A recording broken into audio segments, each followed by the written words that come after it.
can anyone be a millionaire?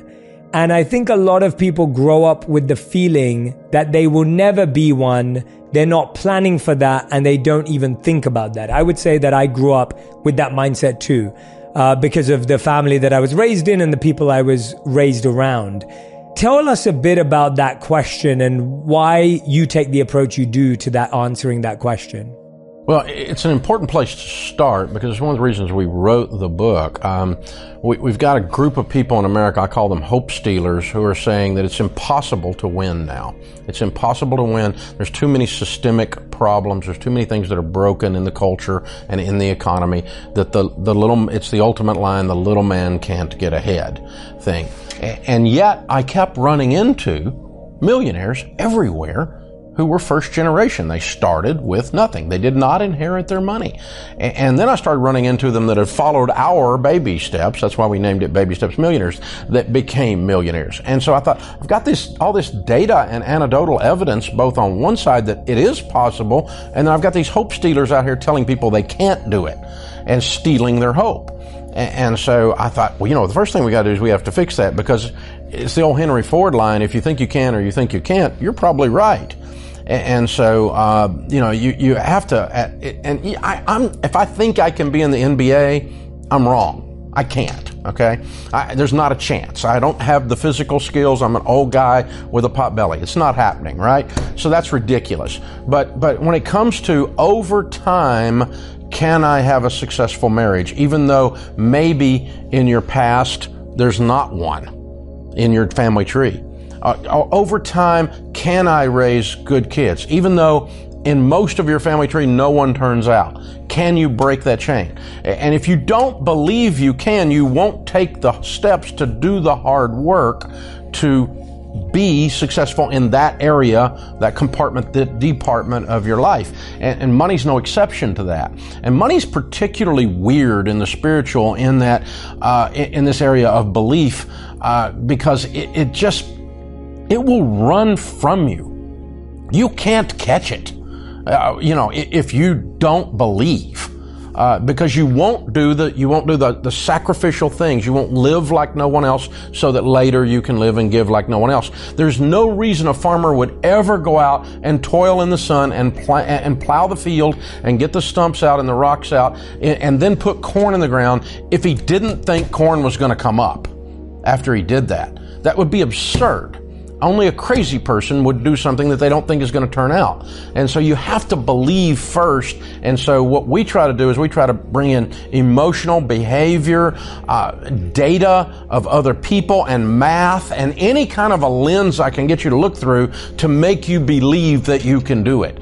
I know you can do it, but I've got to convince you can do it before we can move into the tactical steps. Yeah, and what are some of those, what would you say are the mindsets or the traps that keep people broke, where you are having to convince people that they can? What are those things that keep us in that mindset? I think we become, number one, who we hang around with. There's no question about that. So you have to be careful. And I'm not talking about being snobbish to someone. I'm nice to anybody. I'll talk to anybody about anything. I'm happy. But I'm talking about your crew, the people that are your inner circle. Who do you hang with? Your income is going to approximate theirs over time.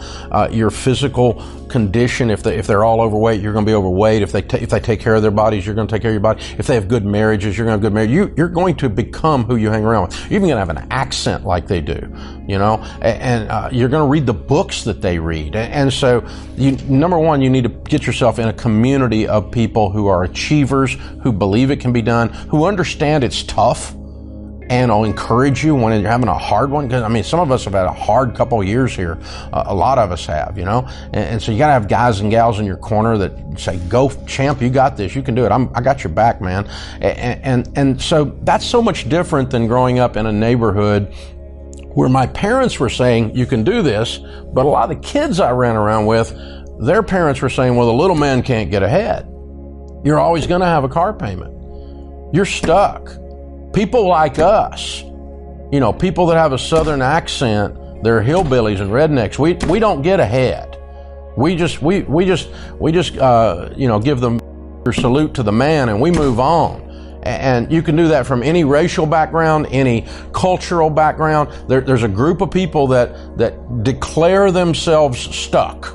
Then there's also a group of people within that same community, in that same tribe, it's a smaller group, that declare that it's possible to be free. It's possible to prosper. It's possible. And it's victims or victors.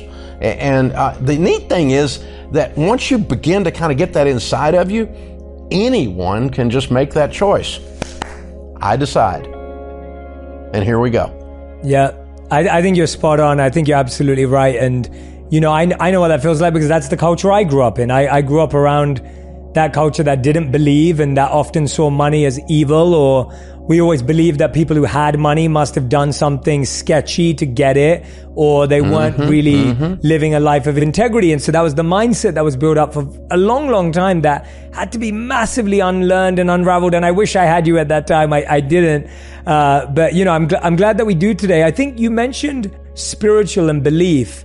And what I really appreciated about the book is that the book is filled with knowledge about how to handle your finances, but at the same time, it has Bible verses that can enlighten the readers too. And I wanted to ask you that, why did you think it was important to talk about the Bible and, you know, the Word of God, as well as talking about finances? Like, what was the reasoning behind that? I was fascinated by that. Yeah, that's always sometimes it's off-putting for some folks, obviously.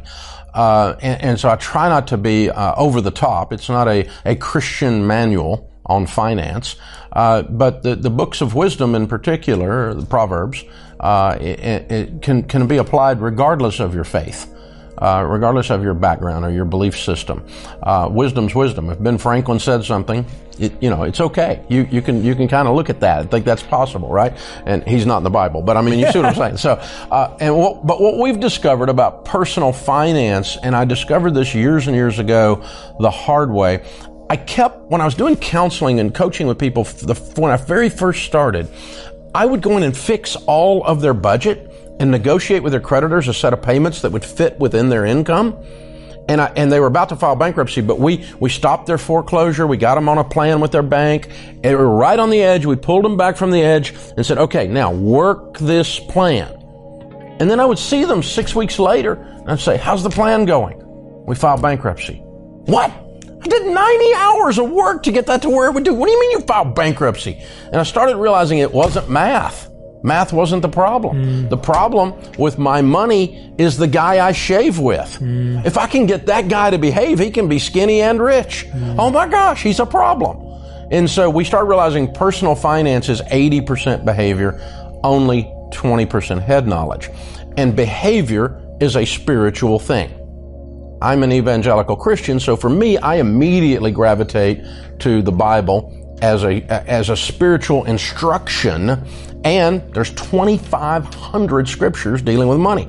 So whether you're a Christian or not doesn't matter to me. The reason I'm bringing that up is it's an indication of this is a set of behaviors and a set of views, a set of beliefs, a spiritual walk that influences your behavior, and your behavior creates your outcome. Everybody's trying to fix their finances with a math formula. And if you were doing math, you wouldn't be in credit card debt. Yeah, well said. And I'm so happy that you do that as well. I know, from my work, the traditions I studied, spiritual traditions, are such big inspirations to me. And I find so much validity and timelessness in how they apply to today's modern day challenges.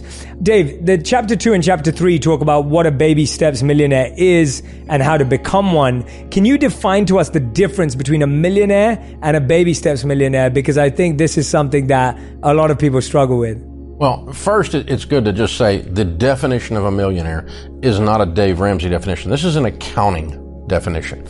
Personal finance has been taught for decades before I was born. It's a math formula. It's a very simple formula. Assets minus liabilities equals net worth. What you own minus what you owe equals your net worth. When your net worth is $1 million or greater, when what you own minus what you owe is $1 million or greater, you're a millionaire. Well, I don't feel like a millionaire. It's not a feeling. I don't believe anybody ought to be a millionaire. It's not a moral construct. I don't think that's enough. It might not be, but it's still a million. It's still what's there. This is a math formula. And when you reach that, the way you're a billionaire, 1,000 million, is if your assets minus your liabilities. It's not your income. You can make $1 million a year and not be a millionaire. You can make $30,000 a year and be a millionaire. So it's a net worth balance sheet transaction. It's an accounting function. It's not up for negotiation. Now, we can discuss all kinds of things about what a million is and whether it's enough and the moral construct around it, those kinds of, that's a fair discussion to have. But first you got to admit and just say, that is a millionaire. I don't care. You are a millionaire. You know, I talked to a guy today on my show. He just paid off his house and it's worth $900,000 and it's gone way up in value. He's out of Denver and the market's shot way up. And he goes, I don't feel like a millionaire because he got several $100,000 in his 401k. So he's got a net worth of $1 million. And I said, it's not a feeling. And he goes, I don't feel like I earned it. It doesn't matter. I don't care where you got it. It's still a million. You got to really get back to that. So once we do that, then we say, all right, now, then, where do millionaires come from? And several years ago, we did the largest study of millionaires ever done in North America. My friend Tom Stanley, who's passed away now, did a book in 1992 called The Millionaire Next Door. And he studied millionaires in 1992, many years ago. And his sample size in the research was 750 millionaires.